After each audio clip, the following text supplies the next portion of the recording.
Welcome, नमस्ते। पिछली बार जब मैं आपसे मिली थी तब मैंने आपको बोला था कि आज सब्जेक्ट वर्ब अग्रीमेंट हो गया तो सब्जेक्ट और वर्ब के बीच का डिवोर्स नहीं होगा।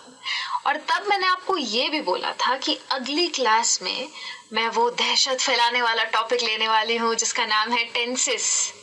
टेंसेस से मुझे मालूम है कि हर कोई बहुत ज्यादा डरता है, क्योंकि जब भी मैं टेंसेस कहती हूँ तो present, past, future, simple, continuous, perfect सब कुछ दिमाग में आता है और इंसान बहुत ज्यादा कंफ्यूज हो जाता है। ये सबके साथ होता है। लेकिन अगर मैं आपसे कहूँ कि आज मैं आपको एक एक करके टेंसेस समझाऊंगी और कौन सा टेंस कहाँ पे यूज करना चाहिए वो भी बताऊंगी, तो हो सकता है कि आपका लॉजिक आज थोड़ा क्लियर हो जाए, क्योंकि मुझे मालूम है रूल आपको आता है। रूल की बात जरूर करेंगे, लेकिन रूल के अलावा उसको यूज कहाँ करना है, किस सिचुएशन में करना है, वो भी हम सीखेंगे। तो जल्दी जल्दी शुरू करते हैं टेंसेस का ये खेल। सबसे पहले हम जान लेते हैं कि ये टेंसेस होते क्या है। तो मैंने आपको पिछली बार जब वर्ब सिखाए थे, याद कीजिए, कुछ एक दो क्लासेस पहले हमने वर्ब सीखे थे और तब मैंने आपको बोला था कि ग्रामर का सबसे जरूरी, सबसे महत्व वाला कॉन्सेप्ट जो है वो वर्ब्स हैं, क्योंकि वर्ब से ही टेंसेस आए हैं। टेंसेस को हम वर्ब टेंसेस भी बोलते हैं। तो अगर आपके वो वर्ब्स क्लियर है तो आपको टेंसेस में ज्यादा दिक्कत नहीं आएगी, क्योंकि टेंसेस में ना हम वर्ब का फॉर्म कई बार चेंज करते हैं। तो अगर वर्ब आ गए तो ये भी आ गया, ऐसा समझ लीजिए। और वर्ब क्या होते हैं? डूइंग वर्ड्स होते हैं, यानी कि ऐसे वर्ड्स जो कोई चीज होती हुई हमें दिखाए, कोई प्रक्रिया दिखाए, कोई एक्शन हमें बताए। तो अगर वर्ब्स टेंसेस को बनाते हैं तो टेंसेस क्या करते हैं? टेंस जो है ना वो टाइम से रिलेटेड है। तो टेंस आप यूज इसीलिए करते हैं क्योंकि आपको किसी चीज का टाइम क्या था, यानी कि वो चीज कब हुई, वो बताना है, इसीलिए आप टेंसेस यूज कर रहे हैं। और सबसे ज्यादा गलती इंसान की टेंसेस में ही होती है, ये भी मैं जानती हूँ। मेजर मिस्टेक्स इंग्लिश ग्रामर के टेंसेस में ही आते हैं। एक सब्जेक्ट वर्ब अग्रीमेंट और दूसरा टेंसेस, ये दो कॉन्सेप्ट्स है जो चाहे लोग कितना प्रैक्टिस कर लेते हैं लेकिन उनका क्लियर नहीं होता है। बार बार लिखने में, बोलने में गलतियां करते हैं। मैं ये नहीं बोल रही कि आप एक ही रात में सब कुछ सीख जाने वाले हैं, नहीं, होगा, प्रैक्टिस से होगा। लेकिन अगर आपको कॉन्सेप्ट क्लियर हो गया तो फिर वो प्रैक्टिस करना बहुत ही ज्यादा इजी लगेगा। तो सबसे पहले तो ये समझ लेते हैं कि टेंसेस में टाइप्स क्या क्या है। तो जैसे कि आप लोग सब जानते हैं कि टेंसेस जो है वो टाइम से रिलेटेड है और इसके 3 टाइप्स हैं। प्रेजेंट यानी कि वर्तमान काल, वर्तमान काल का जो टेंस है जो कि आज के टाइम की बात करता है वो है present tense.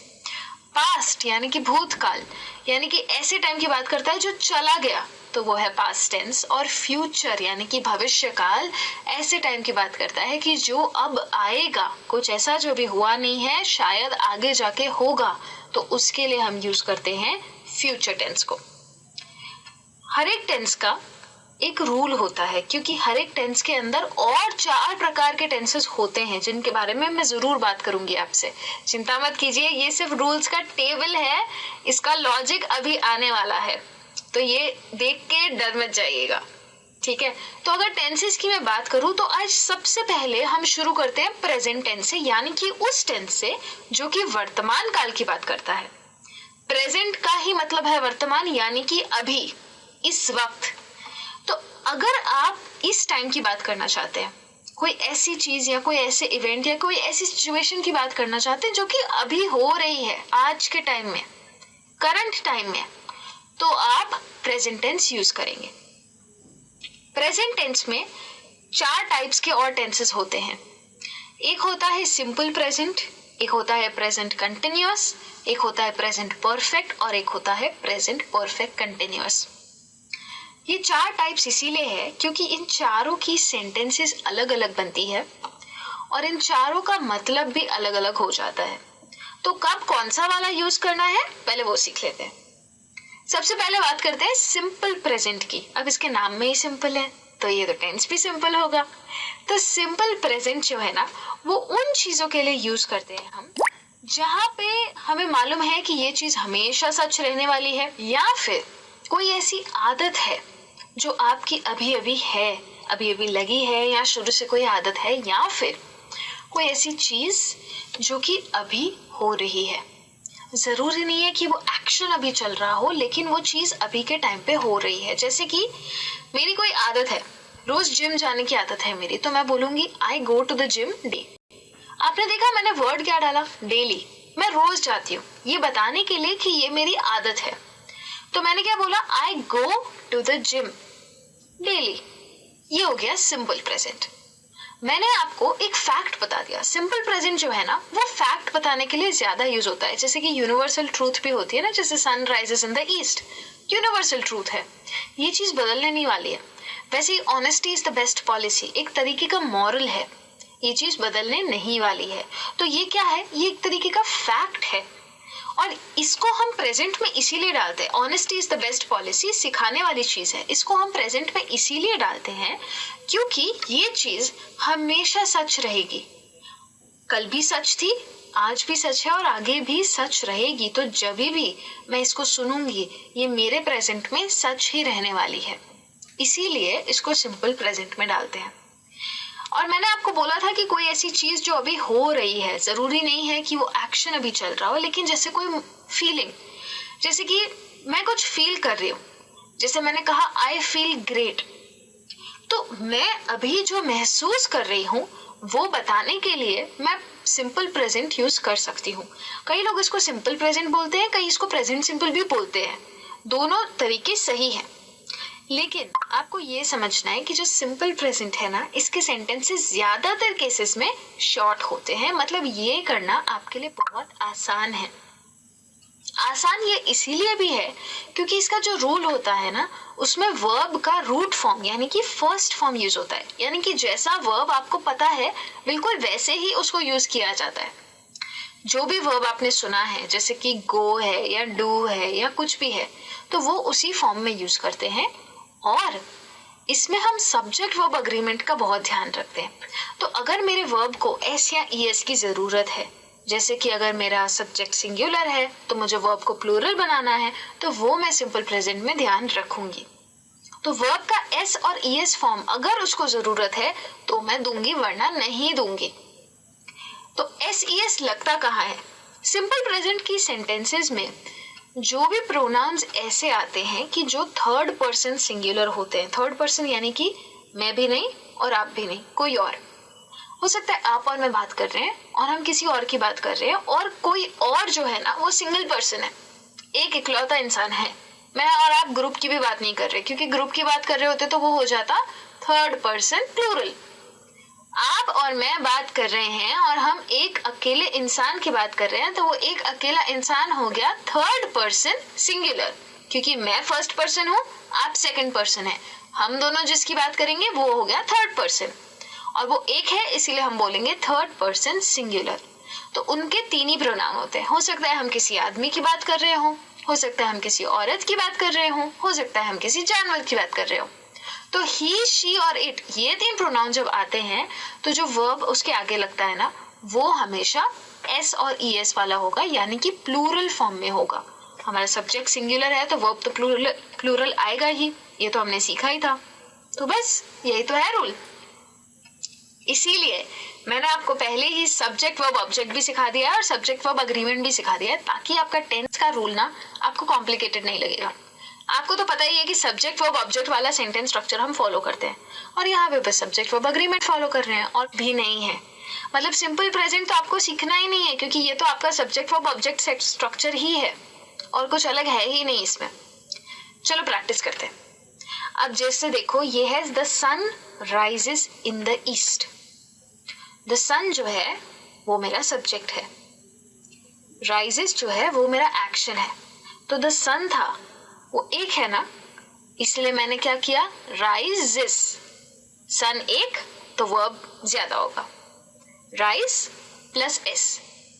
In the east, east मेरा ऑब्जेक्ट है, एज सिंपल एज दैट। वैसे ही माई पेरेंट्स, पेरेंट्स जो है वो क्या है, सब्जेक्ट है और प्लूरल है। अगर वो प्लूरल है तो मेरा वर्ब तो सिंगुलर आएगा। तो अगर वर्ब सिंगुलर डालना है तो मैं बोलूंगी my parents go to the office every day.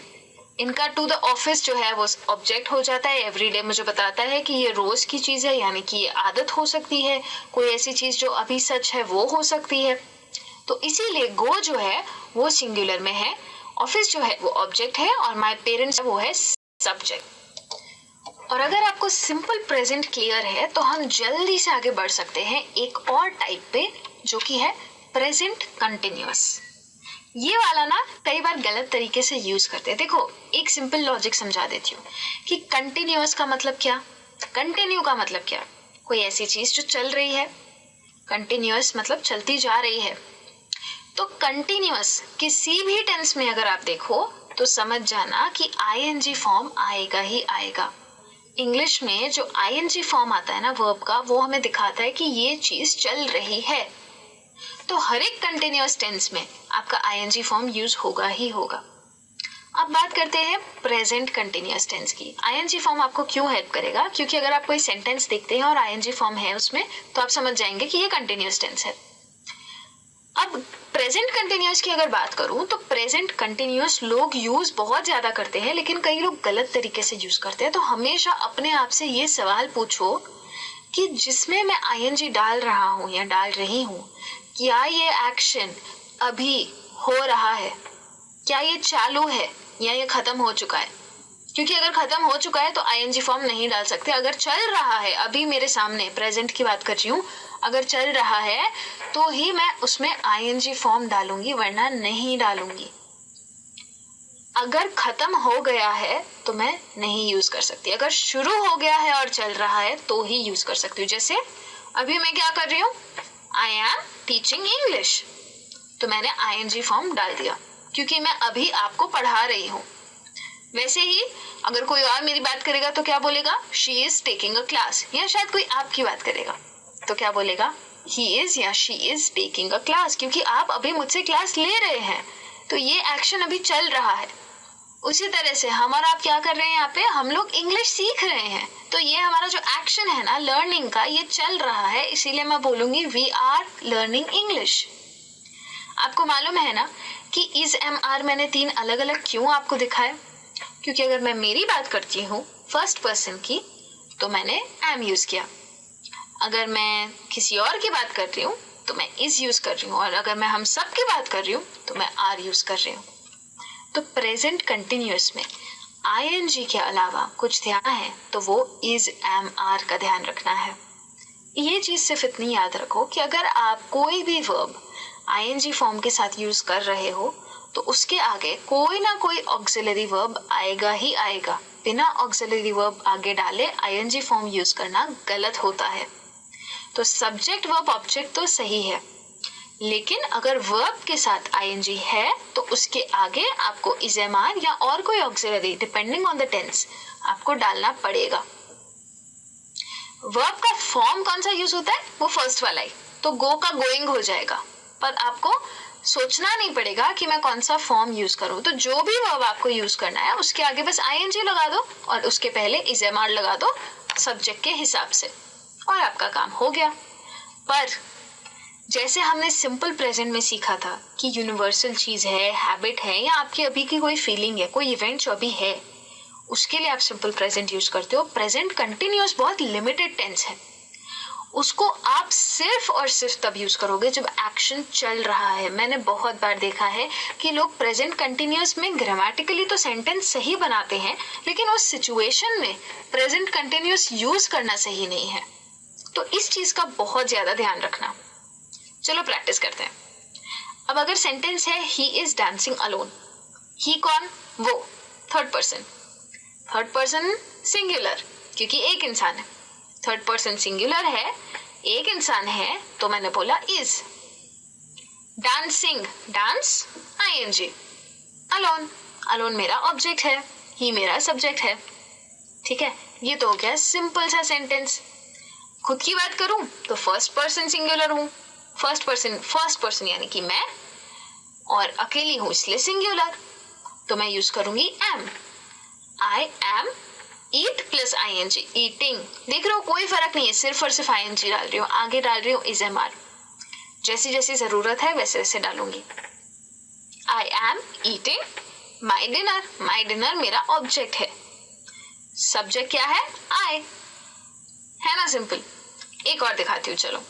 अगर मैं बोलूं दे यानी कि थर्ड पर्सन प्लूरल। वी, दे, ये सब वर्ड्स जो होते हैं ना, ये सब जो प्रोनाउंस होते हैं वो एक से ज्यादा इंसान की बात कर रहे होते हैं, तो ये प्लूरल में है। अगर ये लोग प्लूरल है तो इनका ऑक्सिलरी भी तो प्लूरल आएगा।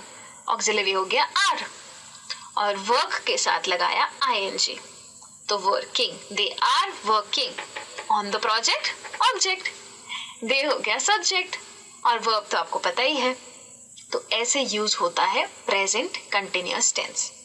अगर आपको सिंपल प्रेजेंट और प्रेजेंट कंटिन्यूअस समझ आ जाता है तो आप दो बेसिक टेंसेस के टाइप सीख चुके हो प्रेजेंट टेंस में, क्योंकि सिंपल और कंटिन्यूअस को यूज करना बहुत ही इजी है। तो अभी के लिए इतना ही, लेकिन ये काफी नहीं था। हाँ, अभी बात खत्म नहीं हुई है। अभी तो मुझे आपके साथ और भी बहुत सारी बातें करनी है इस टॉपिक के बारे में, लेकिन वो अब अगले वीडियो में। तो अगले वीडियो में लेके आ रही हूँ इसी टॉपिक की थोड़ी और नई बातें आपके लिए, इसलिए जल्दी जाके वापस आओ, मैं भी आती हूँ। तब तक के लिए thank you so much and bye bye.